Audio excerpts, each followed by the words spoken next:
it is graphic. You will see someone shot and killed in this video. He writes, some of the best shooting I've ever seen by a cop. The shooting was, in fact, very good, very tactically sound. Miami, not New York, Miami, 2023, officers received calls that a dude was loitering with a machete in his hand. They showed up to see what was up, and the 38-year-old suspect ran inside a business, taking a woman hostage. The officer in the video waited for the right moment and fired 3 shots, striking the suspect in the face, neck, and left arm. The officer, drew, extended, and fired 3 shots in a little over 1 second. Outstanding. That is outstanding. The suspect's brother stated, quote, he's a good guy. They can't tell me he had a machete and tried to cut people's throats. Nah, he ain't like that. Close quote. Well, we'll see the video. He died, the hostage taker, and Donut will be doing, his usual excellent breakdown of this event on his own channel. So please go to follow him on Twitter at Donut Operator. Just put Donut Operator into the search window of YouTube and he'll pop right up. And subscribe and like and all that jazz. He's a great guy. So that's where I came across this. And then, of course, he had embedded the video in his chat. I've pulled that out for our purposes here. And here we go. So it's a little over 2 minutes long. So there's kind of a, it kind of drags in the beginning. I could have cut that out. It's when the cops are communicating to the hostage taker, trying to get him to just give up. But I wanted to provide a sense of just how long. And of course, the communication started before the start of this video. The cops are already there and engaged in verbally communicating with the suspect. But they really tried to have this conclude without violence. Now, the hostage taker, you'll see at the beginning, is doing a very good job of hiding behind the hostage. So here's that image. Let me do this. He's really, really huddled up behind. Not a lot of great places to take a shot. The knife of the machete, by the way, is held to the far side of the woman's neck here. So wouldn't take much to kill her. He's presenting as an imminent deadly force threat to this woman, clearly. You might try for the headshot here, but when people are shooting handguns, the most common way they miss their intended point of impact is they shoot a little low. You aim at this guy's head and you shoot a little low, and you've put a round through the hostage, which of course is the scenario we're concerned about here. Later in the video, we'll see the hostage taker begins to expose substantially more of his body and his head. And that's when the shooting officer sees his opportunity and seizes that opportunity. By the way, folks, this is very important. So that officer, I would suspect, had in mind a set of circumstances in which he would be prepared to instantly draw his pistol and fire the shots required to neutralize this threat. And he's waiting patiently to see if those circumstances present themselves. When they do present themselves, he doesn't have to think through the problem in that moment. He's already drawn a red line where, if crossed, he's prepared to instantly deploy deadly defensive force in defense of this woman. That's why his shots are so decisive when they happen. And there's little indication leading up to the moment he presents and shoots that he's preparing to do that. Everyone's acting calmly. Everyone's cool. And then the opportunity presents and the officer takes it immediately. So with that said, I'll go ahead and start up this video. By the way, I heard some criticism. There's 2 officers here. The shooter's on the right, behind the lens of this camera. There's another officer, a black officer on the left. You'll see his hands in the frame. I've heard some criticism of him as if he's unprepared to take action.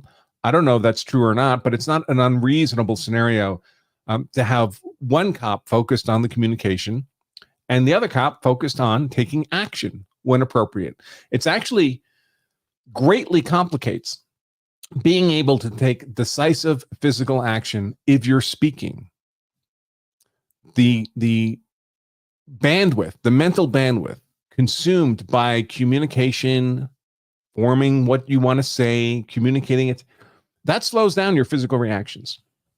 In fact, if you're ever in a circumstance where you're being threatened with a gun and you're thinking you might try to seize possession of that gun in the other guy's hands, you can gain yourself a considerable fraction of a second by asking him a question, waiting for him to answer the question, and the moment he begins answering the question, going for the gun then, because it'll give you a little more time, because his reactions are slowed, because he's speaking. All right, with all that out of the way, let's go ahead and play this clip. 2 minutes, 13 seconds. Fair warning, everybody. This hostage taker is going to be fatally shot within 2 minutes and 13 seconds of when I start playing this video. There's not a lot of gore, but he's pretty obviously mortally wounded. I don't think there's any gore, actually. You'll see like red on the floor, but I believe that's some like a article of clothing. That's not blood. It doesn't appear to me, because we see it before the shots are fired, if I recall correctly.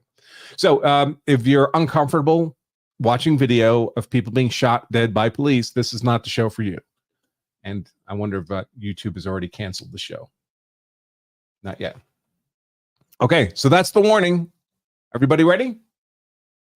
Here we go. What can we do to help you, Edwin? Edwin. No. Edwin. Hey, tell me. Everybody coming in. They're not going to open up the door. They're not going to open up the door. That's what I'm saying. Well, Edwin, put the machete down, man. Let's talk. Hey, let's talk. We're just talking, man. We're just talking. Please put the machete down. Edwin, put the machete down. Put the machete down. Put the machete down, Edwin. Put the machete down. You're hurting her. Put the machete down. No one has to be hurt here. No one has to get hurt. Put the machete down. What seems to be the problem?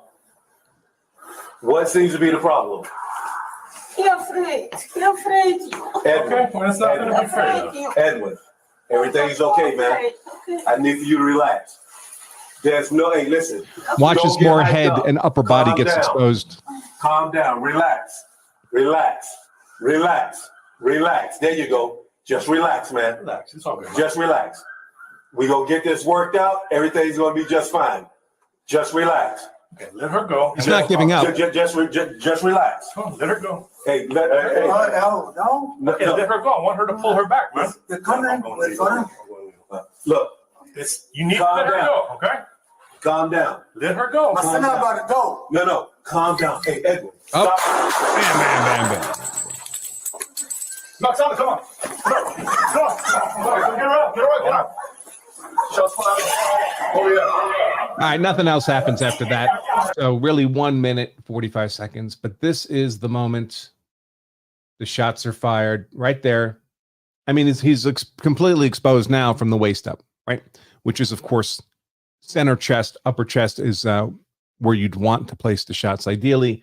And as Donut indicated, he was hit once in the head, once in the neck, and once in the arm, which is basically shooting at the center of the available target space from the cop's perspective. So very well done, very quickly fired. And the hostage was not struck. But what happens if you draw your pistol in lawful defense of this woman, which you could do? Defense of others has the same elements as self-defense, to the extent that woman would have been privileged to use deadly force to defend herself, and she's clearly facing an unlawful, imminent, deadly force threat in this scenario that would privilege her to use deadly defensive force on her own behalf. Well, to the extent she's privileged to do that, you're privileged to use deadly force in her defense. The same 5 elements apply, except they are applying to her. And that gives you the legal privilege to use deadly force in her defense. So you could draw your pistol and attempt to engage the hostage taker with deadly defensive force on her behalf. Now, of course, one question is, would you want to do that? Do you want to interpose yourself in this conflict? You don't have to. You don't have any legal duty to do that. You're incurring risk, both physical risk and legal risk, by intervening into someone else's fight. In fact, a lot more risk than you are when you're defending yourself. When you're defending yourself, at least you know what's going on. At least you know how you're reasonably perceiving what's going on. When you turn a corner and you see people fighting and you decide to interject yourself, do you really know what's going on? Do you know how that fight started? Who the bad guy really is?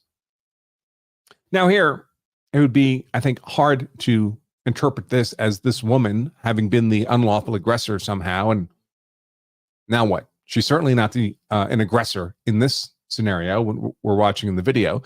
So those risks of what I call ambiguity risks in coming to someone else's defense, maybe very small here.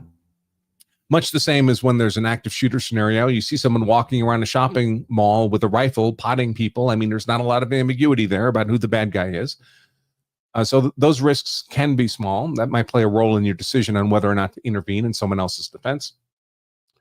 But of course, there's also legal risk.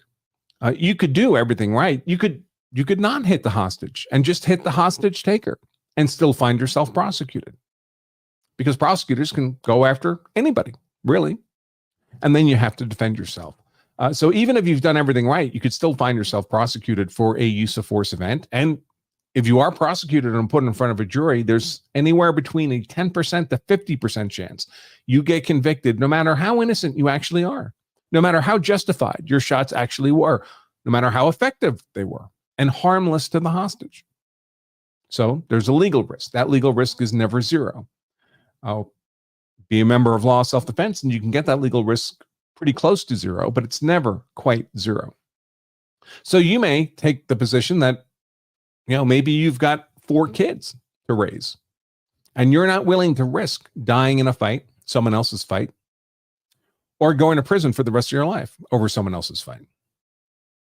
I think that would be a reasonable position to take.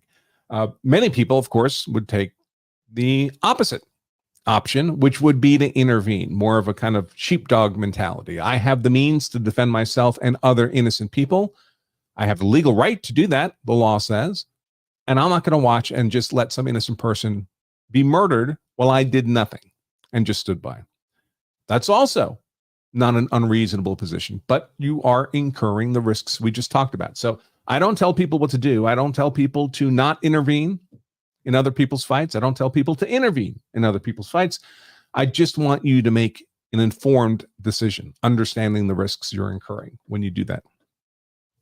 All right, so we have the scenario here. Let's see. Let me pull this back up closer to the beginning. This is the scenario you come upon. And you decide you're going to intervene. You draw your pistol, you take the shot, and unfortunately, you put a round through the hostage's head.